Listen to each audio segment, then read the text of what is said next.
1997, even with the relative failure of The Cable Guy, Jim Carrey could probably have lit his shorts on fire and gotten a film out of it with a multi-million-dollar paycheck to boot. His next movie was Liar Liar. Wake up, sisters. There's no such thing as a weaker sex.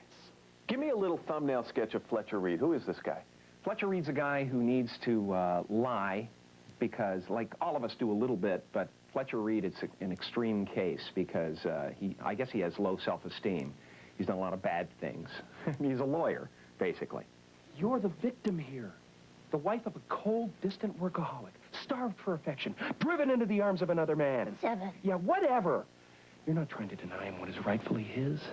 All you're insisting on is what is rightfully yours. Yeah. And maybe a fraction more. There is a distinction, it seems, drawn in this movie. When he lies as a lawyer, Yeah. it's funny. Right. When he lies as a father, it's not so funny. Right, exactly. Yeah. And therein is the mix and the chemistry that we're trying to sell. That's it. It's not just the lies at work, but at home as well. And them together create a maelstrom. Actually, you know, the movie is about the truth. Basically about how hard it is to tell the truth in life. You know why I pulled you over? Depends on how long you were following me. Eesh. Why don't we just take it from the top?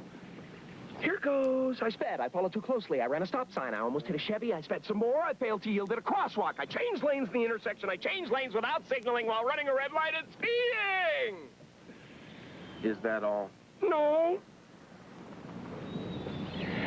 I have unpaid parking tickets. What is it about this, the role of the father in this? You are a father. Yes. Did you draw on that at all? You have a daughter, you have a son in the movie, and the career versus the family life. Did you find any way to connect the two of those? Well, yeah. I mean, the things that I played with my son were very similar to, you know, how I am, my rapport with my daughter. And you know, that was really fun to bring all of that in, you know, and the claw and things like that my father did to me. And Did he really do the claw? oh, yeah, the claws from my father, basically. You know, my father lives on in a lot of my work, the little things that he gave me. For people who haven't seen the movie yet, can you introduce us to the claw? No one can stop it. No, it's just, you know, my father would, like, you know, every once in a while I'd be sitting there and he'd go, God, what is this pain in my arm? Is it a stroke? Or, no, it's the claw! You know, just keep me off my guard. And then he'd get me down on the ground and, like, claw me in the belly until I, you know, peed myself. Which is always a nice end result, isn't it? It's wonderful. It's really wonderful. It's what brings families together. If it was videotaped, of course, he'd be going to jail, but... The last time we talked was for The Cable Guy, and I gave you a little grief about the $20 million you were being paid for that. Yeah, I remember. The $20 million you were being paid for You that and your movie. army. You got 20 for this one, too, didn't you? Yes, I did. Do you think that, though, inherently puts more pressure on you? That you're going to take some pot shots because people are going to sit back in the theater and go, tons of pressure. let's see what a $20 million performance looks like? Well, I think it does add an expectation. You know, I mean, it definitely leaves the door open to criticism. Sure. You know, I don't live with money. You know what I mean? So I don't think about money. I think about the project, and that's about it. If I keep making mistakes, we'll get stuck that way? In fact, some people make a good living that way. You said that you're not in this for the money. And I'm not a communist. And you would do this for $5 million if it would give you some freedom. If you don't want the money, what do you want out of this business? Well, I'd be an idiot not to take the money, though, wouldn't I? I mean, if it's there, what a fool I would be to say, you know what? It's bugging people. I'm going to take 5. You know, I mean, that would be idiotic. What is the most important thing you get out of this business right now? An ego boost? Yeah? Giant ego boost. How badly do you need that? I'm fantastic. You know, some people need a car.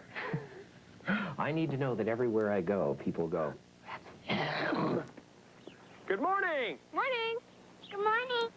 Oh, and in case I don't see you, good afternoon, good evening, and good night. You know, you are one of the most recognizable people in this country, if not the world. We follow, I mean, every time you do something... Close up on my eyes when he's saying that. That's right. Okay, close up on you. Now, you are one of the most famous people in all the world. Yes.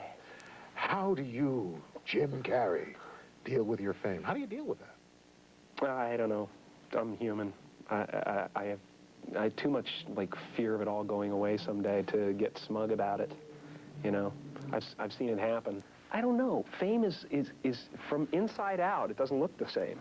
You know, from outside in, it looks like, oh, my God, this person is some kind of creature unlike ourselves, like that, and special in every way, you know? I don't know. I just can't get cocky about it. My middle name's Eugene, man. You know, someday they'll come out of the nowhere and go, your middle name's Eugene. Shut up. Jim Carrey in 1998, the year he starred in The Truman Show. He won raves for the part, but to almost everyone's surprise, he did not get an Oscar nomination. Something he was able to joke about a year and a half later with the release of Man on the Moon. This movie, there's like a nice... People are talking about it. People are excited about it. There's a nice... it's exciting, yeah. There's a nice sort of... I mean, I don't like to... It's a bit of a cliche in the talk show world, but people say Oscar buzz. Yeah, well, that'd be amazing. I mean, I wasn't into that for a long time. You know, I just want to do the work for the work's sake and stuff, but I got to tell you, I want this thing.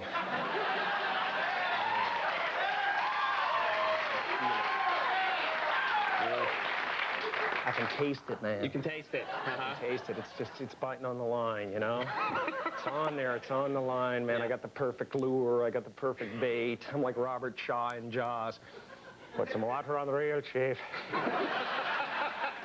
It's a big fish. Smart fish. It's gone under the boat. It's gone under the boat, Chief! So the Oscar... You see this? Yeah, See that scar? Yeah. The Truman Show. Not one Oscar dollar. No, that wasn't right. What happened to you? Well, we delivered the box office. So you think it's going to happen? You're certain? You know? Yeah. I know it. I know it. I mean, they can't possibly make the same mistake twice. You know? I mean, after the outcry last year, I mean, they just really would be asking for trouble, I think. Jim Carrey tempting the gods of show business.